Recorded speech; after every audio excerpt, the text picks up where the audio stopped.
사람이 눈을 가리면 똑바로 걸을 수가 없다고 해요. 눈을 가리고 걸어가면 한 20m를 걸으면 한 4m 정도 옆으로 치우치게 되고 한 100m를 걸어가게 되면은 이렇게 삥 다시 돌아서 제자리로 돌아온다고 합니다. 이 현상을 무엇이라고 하냐면 방황인데 윤형방황이라고 해요. 윤형방황. 원으로 돌아서 다시 방황하여 돈다는 것이죠. 다윗은 지금 영적인 눈이 닫혀져 있는 상태입니다. 다윗이 자신의 왕위를 빼앗을 것이라는 두려움에 휩싸인 사울이 자신의 기분과 감정을 억제하지 못하고 순간순간 다윗에게 창을 던져서 그를 죽이려고 하였어요. 그래서 다윗이 피한 곳이 어디냐? 성전입니다. 성전으로 피했어요. 성전에 가서 제단에 뿔을 잡으면 살인자라 해도 그 누명이 벗겨질 때까지는 안전하게 보호를 받을 수 있는 것이 율법이었기 때문에 성전으로 피하게 됩니다.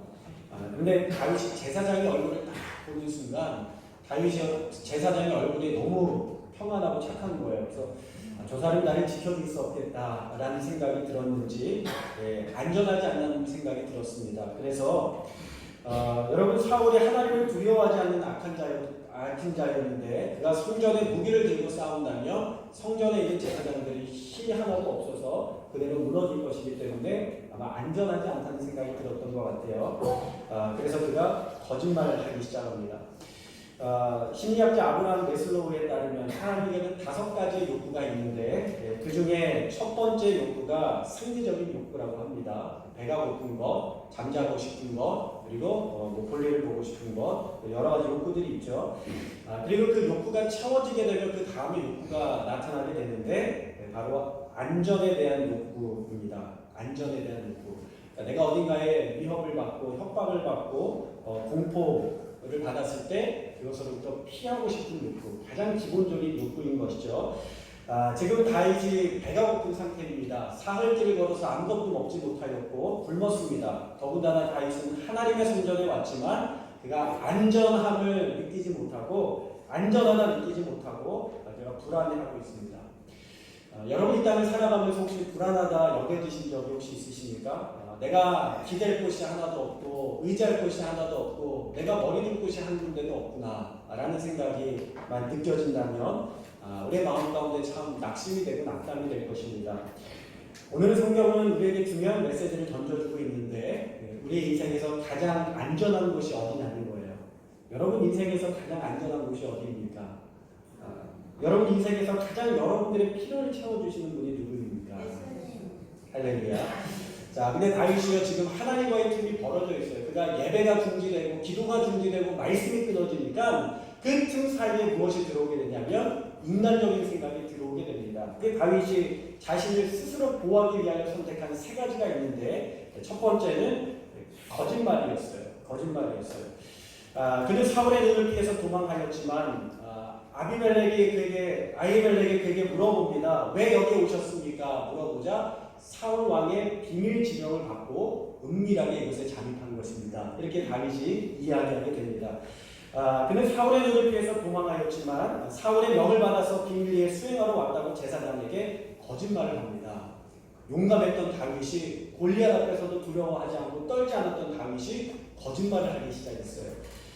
여러분 한국인의 베스트 거짓말 20 목록이 있는데 베스트 20의 목록에 뭐가 들어가 있냐면 우리가 평소에 거짓말을 하고 삽니다. 내가 알고 하는 것도 있지만 모르고 하는 것들도 있어요. 여러분 버스에서 자리 양보받은 사람이 뭐라고 이야기해요? 괜찮은데 하면서 이렇게 양보받잖아요. 괜찮은데 뭘 근데 그러면서 덥석 앉잖아요. 이런 말이 있죠. 관공서에서 보면은 매년 새해가 되면 경찰이 새로워지겠습니다 라는 그런 이야기도 있고 여러분 짜장면을 시키면요 짜장면이나 치킨이 그렇게 안 오지 않습니까? 전화를 하면 뭐라고 꼭 대답을 해요? 어떻게 그렇지 않죠? 휴대폰 가게에 가면요 휴대폰 가게마다 이렇게 써 있어요. 전국에서 제일 싼 집. 아마 한 번쯤 당해보신 분들이 있지 않을까 싶어요. 로또 복권 가게 가면 뭐가 많아요? 1등이 제일 많이 당첨되고 병원에 가면요 간호사가 거짓말하죠. 주사 맞을 때 되면 간호사가 뭐라고 해요? 이 주사 하나도 안 아파요. 교장 선생님 제가 어렸을 때 정말 많이 들었던 건데 교장 선생님이 그 조회를 하다가 항상 뭐라고 이야기하냐면 마지막으로 한마디만 마지막에 5번을 더 하시는 거예요. 그 장사꾼이 하는 이야기가 있죠. 이거 왜 하나도 안 남는 거예요. 믿지도 파는 거예요. 근데 놀랍게도요. 1위, 2위, 3위가 다 어딘지 아세요? 다 정치인이라고 합니다. 3위가 국회의원인데 당선되면 열심히 하겠습니다. 2위가 정치인인데 저는 한 푼도 받지 않습니다. 1위가 대통령인데 국민을 제일 먼저 생각하고 섬기겠습니다. 이렇게 이야기한다는 것입니다. 여러분 믿음자들을 위해서 정치하는 정치인들을 위해서 더 많이 기도하시기 바랍니다. 그것이 하나님의 뜻입니다. 기도를 많이 해야 돼요. 왜요? 실수가 더 많고 말을 또 많이 하기 때문에 실수하고 자신의 생각과 판단을 얘기하기 때문에 실수를 더 많이 하게 되는 것이죠. 그리고 그 한 사람의 선택과 결정에 따라 영향력이 굉장히 큰 겁니다. 그래서 하나님을 믿는 사람들은 정치하는 사람들을 위해서 그들이 하나님의 뜻 가운데 순종하고 순복하고 결정할 수 있게 해달라고 항상 기도해야 될 줄 믿습니다. 그 다윗도 거짓말을 했어요. 그런데 그 거짓말이 어떤 거짓말이냐? 금방 탈로 날 거짓말이었습니다. 왜냐하면 그 성전에 하필이면 누가 있었냐면 사울의 신복 도액이라는 사람이 그곳에 있었던 거예요. 그러니까는 금방 연락이 되면은 다 들통날 거짓말이었던 것이죠. 그게 다윗의 마음 가운데 무엇이 들었냐면 사울의 신하를 보는 순간 두려움이 확 휩싸이기 시작했습니다. 그래서 그가 여기를 빨리 떠나야겠다 생각하고서는 두 번째 선택을 하는데 그게 무엇이냐면 칼을 의지하는 것이었어요. 다윗이 골리앗과 싸울 때에도 칼을 가지고 나가지 않고 갑옷을 입지 않고 나가지 않습니까? 그런데 다윗이 뭐라고 이야기하냐면 제사장에게 혹시 여기에 칼이 없습니까? 여러분 성경에 와서 칼을 찾는 것은 도저히 이해가 되지 않는 것입니다. 그런데 다윗이 칼을 찾는데 마침 무엇이 있었어요? 칼이 있었어요. 성전에 마침 칼이 있었습니다. 자, 그 칼은 골리앗의 칼이었는데 마침 그 칼이 성전에 보관되어 있었던 거예요. 근데 다윗이 그 칼을 보고 뭐라고 이야기하냐면 그와 같은 칼이 또 없나니 내게 주소서. 딱 맞는 칼입니다 하고 그가 그 칼을 들고 떠나게 됩니다. 여러분 다윗이 골리앗을 죽일 때 칼로 죽이지 않았습니다. 다윗의 손에는 칼이 없었어요. 사울은 칼과 방패와 갑옷을 주었지만 다윗은 것을 다 던져버리고 물매 하나 가지고 하나님의 말씀과 하나님의 뜻을 가지고 하나님과 함께 그 전쟁에 나가서 싸워 이긴 줄로 믿습니다. 그런데 그가 오히려 오늘 우리는 다윗의 추함을 보게 되는데 여러분 하나님을 떠나서는 사람들이 얼마나 추락하고 몰락할 수 있는지를 우리가 보게 되는 거예요. 오히려 그가 칼을 의지하다가 자신의 칼로 목베이를 당했던 골리앗의 칼을 붙들고 붙잡고 의지하고 있다는 것입니다. 여러분 우리가 신앙생활하면서요 우리 신앙을 자랑하지 말아야 됩니다. 우리를 자랑하지 말아야 돼요. 왜요? 우리는 언제 넘어질지 모르는 사람들이기 때문에 그렇습니다. 다윗을 보세요. 그는 왕년에 골리앗을 쓰러뜨렸던 사람입니다. 그러나 지금의 모습을 보면 용사의 모습은 온데간데가 없고 자기를 죽인 자의 칼을 의지하고 있다는 거예요. 사랑하는 여러분, 우리가 살아가야 되는 것은 힘을 의지하는 것이 아니라 칼을 의지하는 것이 아니라 어제의 은혜를 의지하는 것이 아니라 오늘의 은혜로 살아가야 될 줄 믿습니다. 지금 여기에서 Here and Now의 은혜를 우리가 경험해야 될 줄로 믿습니다. 은혜를 잃어버린 사람들의 특징이 있어요. 예배가 지겹다는 겁니다. 예배가 지겹다는 겁니다. 우리가 하나님 앞에 예배 드릴 때 지겨워하는데 여러분 하나님께서도 그 예배를 지겨워하지 않으시겠습니까? 유기성 목사님의 일화인데요. 예배 때 그 예배 가운데 찬양의 시간을 좀 더 늘렸다는 거예요. 찬양의 시간이 늘어나니까 예배 시간이 어떻게 되겠어요? 예배 시간이 길어진 거예요. 그러다 보니까는 예배 시간이 자연적으로 늘어났는데 어느 날 한 청년이 목사님에게 와서 이런 이야기를 하더라는 겁니다. 목사님, 예배 시간이 너무 짧은 것 같아요. 목사님이 의아하게 생각하신 거예요. 분명히 찬양이 길어지면서 찬양이 한 20분씩 찬양을 하면서 분명히 예배 시간이 길어졌는데 참 이상하다. 이게 너무 신기해가지고 유기성 목사님께서 기획위원회 때 장로님들에게 이렇게 말씀을 드렸답니다. 장로님, 예배 시간이 짧다고 하는 청년이 있습니다. 그랬더니 장로님들이요, 아니 누가 그런 소리를 해요? 하면서 막 역정을 내시더래요. 그때 알았대요. 예배라고 해서 그 예배 시간을 다 똑같이 느끼는 것은 아니라는 사실입니다. 어떤 사람에게는 그 예배 시간이 정말 작은 시간이 될 수도 있고 어떤 사람에게는 그 예배 시간이 아주 긴 지루한 시간이 될 수 있다는 거죠. 그때 짧다고 했던 그 청년이요 지금은 목사 안수를 받고 목회자가 돼서 목회를 하고 있다는 겁니다. 저는 어떤 분들로부터 그런 이야기를 들었어요. 목사님의 말씀을 통해서 살아갈 힘을 얻습니다. 목사님의 말씀이 제 삶 가운데 큰 힘이 됩니다. 어떤 분에게는 그것이 아무것도 아니고 심지어 지루할 수 있는 말씀이 될 수 있지만 어떤 분에게는 그것이 오늘을 살아갈 수 있는 힘과 능력이 된다는 것입니다. 제가 그 말에 큰 위로를 받았어요. 저는 우리 교회의 예배가 살아갈 힘을 잃어버린 사람들에게 힘을 주고 용기를 주고 위로를 주고 생명이신 하나님을 만날 수 있는 그런 예배가 되기를 소원합니다. 예배를 잃어버린 다윗이 4번째 선택을 하는데 그가 블레셋 가드 땅으로 도망하여 용병이 되기로 선택한 겁니다. 여러분 우리가 참 괜찮다 훌륭하다 하는 생각들이 가만히 보면 윤형방황 제자리에서 방황하고 있는 삶의 모습이 지나지 않다는 거예요. 블레셋 가드가 어딘지 아세요? 블레셋 가드가 골리앗의 고향입니다. 다윗이 골리앗을 죽인 다윗이 지금 어디로 망명하고 있냐면 자기가 죽였던 골리앗, 자기가 싸워 승리했었던 블레셋 땅으로 망명을 신청하고 있는 거예요. 용병으로 지원을 해서 가고 있는 것입니다. 근데 그것을요, 그 사람들이 못 알아봤을까요? 다윗이 골리앗을 죽였죠. 싸움 가운데 승리해서 사울은 천천히요 다윗은 만만히로다. 그 이름이 널리 퍼져 있죠. 그리고 지금 다윗이 차고 있는 칼이 뭐예요? 골리앗의 칼을 들고 어디로 갔어요? 골리앗의 땅으로 갔다는 거예요. 그런데 다윗이요 하나님을 떠나고 나니까요 자기가 무슨 일을 하고 있는지를 전혀 모르는 거예요. 그곳에 갔을 때에 신하들이 먼저 다윗을 알아보고서는 저 사람은 다윗입니다. 다윗이 생명의 위협을 느끼고 뭐 하냐면 침을 흘리죠. 침을 막 흘리고 벽에 붙어서 막 벽을 긁으면서 미친척을 해서 생명의 위협을 건짐을 받게 됩니다.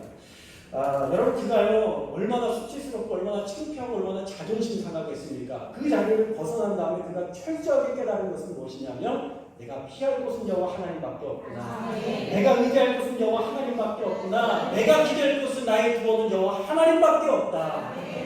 그 고백을 하게 된 줄로 믿습니다. 내게는 선한 것이 하나도 없고 세상이 나를 도와주실 이는 오직 하나님밖에 없구나. 여러분 이것이 다윗의 믿음의 기초가 되어서 철저히 하나님께 순복하고 순종하는 믿음의 왕 다윗이 된 줄로 믿습니다. 저는 이 고백이 저와 여러분에게도 동일한 고백이 되어지기를 소원합니다. 하나님께 엎드릴 때 하나님 앞에 손 내밀 때에 주님께서 우리의 손을 외면하지 않으시고 붙들어 주시고 하나님의 위로와 은혜를 허락하실 줄로 믿습니다.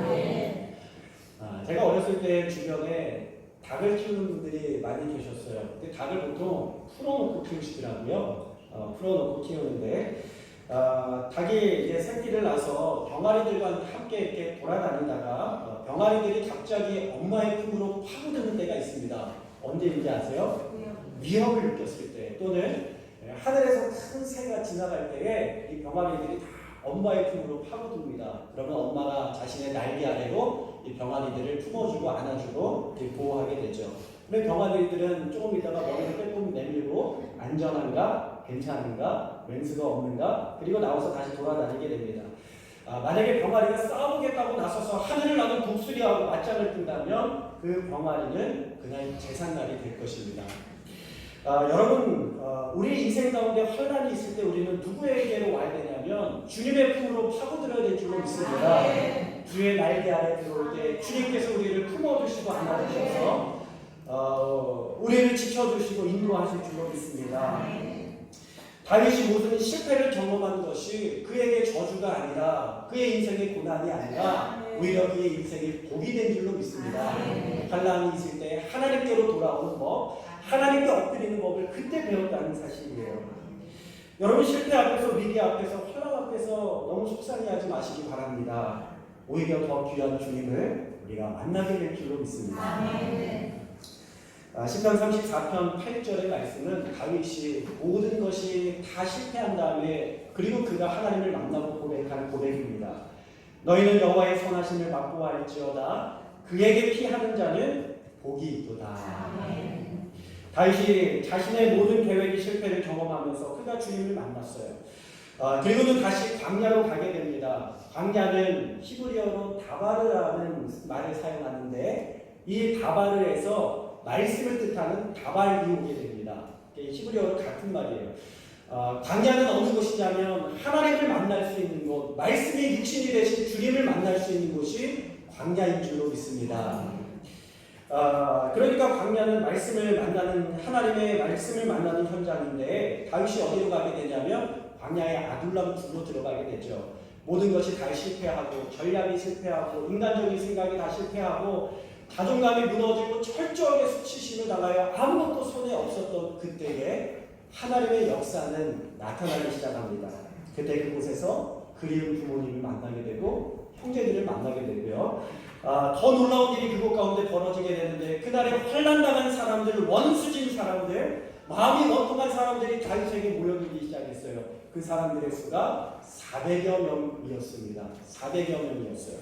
성경에서 말하는 400명이라는 숫자는 칼을 들고 싸울 수 있는 20대 이상의 남자의 숫자를 뜻하니까 그들의 가족이 더해졌을 때에 1000여 명 이상 되는 큰 공동체로 성장하게 되었다는 것입니다. 할렐루야. 다윗이 자기 힘으로 하려고 했을 때는 아무것도 되지 않았지만 그가 철저히 실패하고 하나님 앞에 무릎 꿇었을 때에 하나님께서 그의 인생을 세워주시고 높여주시고 인도하시는 하나님의 축복을 경험하게 된 줄로 믿습니다. 여러분, 인간의 모든 계획이 실패한 그 순간에 하나님은 일하십니다. 하나님은 역사하십니다. 우리 옆에 분하고 인사할까요? 인간의 계획이 실패한 순간에 하나님은 일하십니다.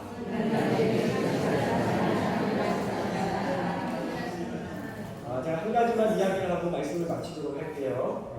목사들의 목사라고 불리는 분이 계세요. 내수동교회 박희찬 목사님입니다.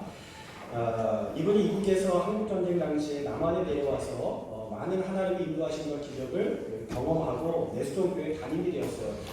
그때 그가 체험했던 기적은 공산당 앞에서 날씬함과 또 주의를 방해하는 그들 앞에서 내가 죽으면 죽으리라 그가 결정하고요. 성경을 들고 찬송가를 외워서 감옥에 가기를 결정합니다. 그런데 하나님께서 그 인생을 붙들어 주셔서 환난가운데서 건져내 주시죠. 하나님의 은혜를 경험하면서 그가 철저히 하나님의 말씀을 붙들고 살기로 결정하는데 이 내수동교회 담임이 되면서 처음에 150명 모이던 교회가 점점 성장하여져서 말씀을 가르칠 수 있는 수양관이 필요하게 되었다는 거예요. 어느 날 철원의 부흥회를 다녀오다가 좋은 땅을 보게 되어서 저곳에 수양관을 지으면 좋겠다 이렇게 기도를 하고 일을 진행하는데 가장 중요한 두 가지 문제가 걸리게 됩니다. 하나는 그 관공서에서 반대를 하는 것이고 또 하나는 그 땅이 있는 군부대에서 반대를 하는 거예요. 그게 절대 지을 수 없는 불가능한 상황 가운데 처하게 됩니다. 그 목사님이요 어떻게 해야 되나 이렇게 고민을 하다가 성경을 이렇게 바라보게 되는데 하나님께서 출애굽할 때에 이스라엘 백성들이 아무 힘도 없고 능력도 없을 때에 그들을 하나님의 손으로 도우시고 느헤미야가 성벽을 재건하는데 수많은 방해와 어려움이 있었지만 결국에 하나님의 손으로 도우셔서 그 성벽을 재건하게 되는 것을 바라보면서 하나님께 구하고 엎드려야 되겠다. 하나님께 맡겨야 되겠다. 그렇게 생각을 하고 엎드려 기도하기 시작했답니다. 하나님, 제 능력과 제 힘과 제 힘으로는 풀 수 없으니 하나님께서 알아서 해주십시오. 하나님 앞에 다 맡겼다는 거예요. 그런데 놀라운 일이 벌어졌는데 그 어렵다는 허가를 둘 다 받게 되었다는 겁니다. 관공서의 허가를 받게 되었고 그 부대의 사단장의 허가를 받게 되었다는 거예요. 이 목사님은 사람들을 쫓아다니면서 요청하지 않고 뇌물 주지 않고 그냥 엎드려 기도했으니까 무슨 일이 일어났는지 하나도 모르잖아요. 그 이야기를 나중에 듣는데 첫 번째 군청 문제는요. 수양관 허가를 내주지 않았던 군수가요. 느닷없이 해임이 되었답니다. 그 이유를 알 수 없게 해임이 된 거예요. 그러니까는 다음 군수가 와가지고 아니 전임 군수가 왜 해임된 거야? 도란해 하잖아요. 그때 보좌관이 잘 알지도 못하면서 이렇게 이야기했대요. 글쎄요, 저는 잘 모르겠는데 서울 내수동교회에서 수양관을 짓는다고 하는데 허가를 안 내줘서 그런 건지 모르겠어요. 아니, 전혀 관계도 없고 상관도 없는 사람이 그런 이야기를 해가지고요. 이 신임 군사가 아니 그래? 그럼 빨리 허가해줘야지. 자기에게 문제가 생길까봐 빨리 사인을 해줬다는 겁니다. 하나님께서 기가 막힌 방법으로 허락을 해주셨다는 거예요. 자 이제 군청에서 허락을 받아가지고 그 서류를 가지고 가려고 하는데 군청의 직원이 그러더라는 거예요. 군청 허가는 받았지만 절대로 부대장의 허가는 받을 수 없을 겁니다. 절대로 못 받을 거예요. 장담을 하고 확언을 하더라는 겁니다. 이 교회에서 부대장의 허가를 받기 위해서 그 공사를 담당하는 시공사 업체 측에서 그 민원 업무를 담당하는 소령이었는데 그 소령에게 찾아가서 선물도 주고 먹을 것을 주고 그 소령이 좋아하는 뱀탕까지 대접을 했는데 이 문서를요 사단장에도 올리지 않고 사단장이 그거 분명히 허락 안 하십니다. 그리고 서류를 올리지 않았더라는 거예요. 그런데 이 사단장하고 친했던 문정병이 있는데 제대를 하고 이제 따로 이제 살고 있는데 어느 날 이 사단장을 보기 위하여 방문을 한 거예요. 근데 문정병이 소식을 듣고 사단장에게 뭐라고 이야기하냐면 서울의 매수동교에서 수련관을 짓는다고 하는데 혹시 사단장님 소식을 들어보셨어요? 근데 사단장이 한 번도 들어본 적도 없고 문서를 본 적도 없는 거예요. 사단장이 화가 났어요. 아니 소령이 감히 자기가 무엇인데 나에게 올라오는 서류를 자기 손에서 끊어 괘씸한 거예요. 그래서 소령을 불러다가 당장 그 서류 가져오라고 해서 그 자리에서 사인을 해가지고 할렐루야. 여러분 인간적인 방법과 생각으로는 어렵지만 하나님께서 하시면 가능하게 되는 줄로 믿습니다. 여러분 이렇게 하나님께서 모르는 사이에 척척 사람들을 세워서 일이 되도록 처리해 주셔서 결국 수양관을 세우게 되었고 그 이후로 목사님 기도할 때마다 하나님이 다 알아서 해주세요. 하나님이 다 알아서 해주세요. 그렇게 기도를 하면서 성공적으로 잘 마치셨다는 것입니다. 사랑하는 의료학교의 성도 여러분, 우리의 인생이 내리막을 맞고 있을 때에 나락에 빠져서 소망이 없다고 생각할 때에 그리고 우리의 모든 지식과 방법을 다 사용해서 소용이 없는 때에 우리의 눈을 들어서 주님을 바라볼 수 있기를 축원합니다. 그때 주님께서 우리의 손을 붙잡아 주셔서 우리의 삶을 일으켜 주실 줄로 믿습니다.